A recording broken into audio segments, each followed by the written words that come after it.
പേര് സന്തോഷ് PR, സ്ഥലം Nayarambalam. Solar എടുക്കാൻ പ്രത്യേകിച്ച് തീരുമാനിച്ചതെന്ന് പറഞ്ഞു കഴിഞ്ഞാൽ കറണ്ട് ബില്ല് ഇങ്ങനെ കൂടിക്കൊണ്ട് വരികയാണ്. അപ്പോൾ എൻ്റെ വൈഫ് ഇലക്ട്രോണിക് സെക്ഷനിലാണ് വർക്ക് ചെയ്യുന്നത്. അപ്പോൾ വൈഫും കൂടി നന്നായിട്ട് പറഞ്ഞത് സോളാർ നമുക്ക് എടുക്കണം. ഞങ്ങൾ അതിനെപ്പറ്റി ഡിസ്കഷൻ ചെയ്ത് ഒരാഴ്ചക്കുള്ളിൽ തന്നെ ഞങ്ങൾ സോളാറിൻ്റെ സംഗതി എല്ലാം ക്ലിയറാക്കി. ഒരു മാസത്തിനുള്ളിൽ തന്നെ സോളാർ എല്ലാം ക്ലിയറാക്കി വെച്ചു. അപ്പോൾ അതുകൊണ്ട് കറണ്ട് ബില്ല് വളരെ കുറവാണ് വരുന്നത്. ഒരു 3 വാട്ടിനാണ് ഞാൻ വെച്ചിരിക്കുന്നത്. ഇതിപ്പോൾ കറണ്ട് ബില്ല് വരുന്നത് ഏകദേശം ഒരു 300 രൂപയുടെ ഉള്ളിൽ തന്നെ വരും.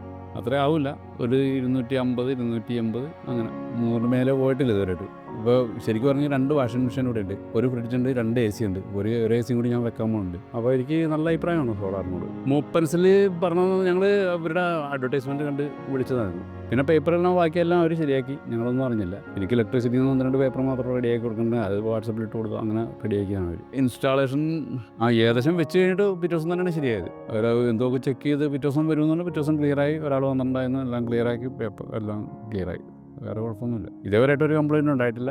അത് സോളാർ വയ്ക്കാത്തവരുണ്ടെങ്കിൽ സോളാർ സിസ്റ്റം എന്ന് പറയുന്നത് നല്ല ഒരു എല്ലാം കൊണ്ടും ബെനിഫിറ്റാണ്. അപ്പോൾ 2 ഓഫ് ഗ്രിഡും ഉണ്ട്, ഓൺ ഗ്രിഡും ഉണ്ട്.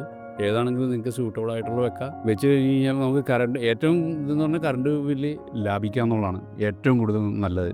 ഞാൻ വളരെ ഹാപ്പിയാണ് അതിൻ്റെ സോളാർ വെച്ച് തന്നുകൊണ്ട്.